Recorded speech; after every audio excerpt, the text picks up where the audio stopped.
Hi, I'm Terry. Welcome back to the Chugwater Chili Kitchen. Got a great recipe for you today. It is our Cowboy Caviar. It's in our great Chugwater Chili cookbook, and that recipe is on page 35. All right, this is super simple. You spend a little bit of time chopping things up, but it's really very easy to assemble. This is about a half of a green pepper, half of a red pepper chopped up, 2 cups of diced tomato,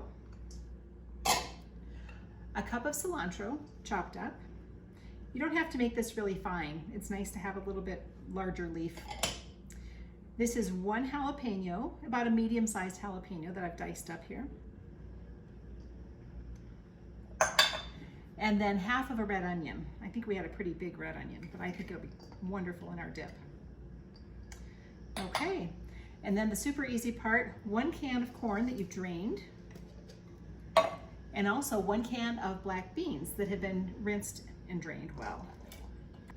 You can give all that a little bit of a stir. It's beautiful color.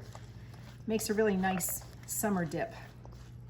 Okay, and then to make our dressing, we're going to use a half cup of olive oil,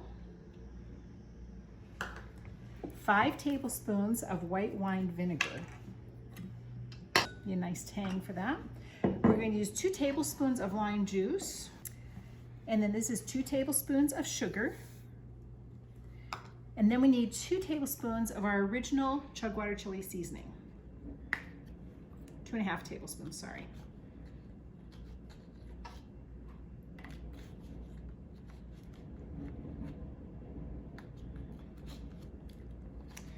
Okay. Then we're going to whisk that all together and pour it over all the wonderful veggies.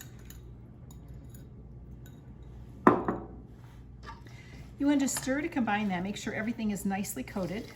So now you're just going to cover it, place it in the refrigerator, and you want to let it chill for at least 4 hours or overnight. That just gives the flavors a chance to really meld together, and you're going to get a great pop of flavor when you take it on your chip the next day. So that's all there is to it. Cowboy Caviar. Thanks for coming.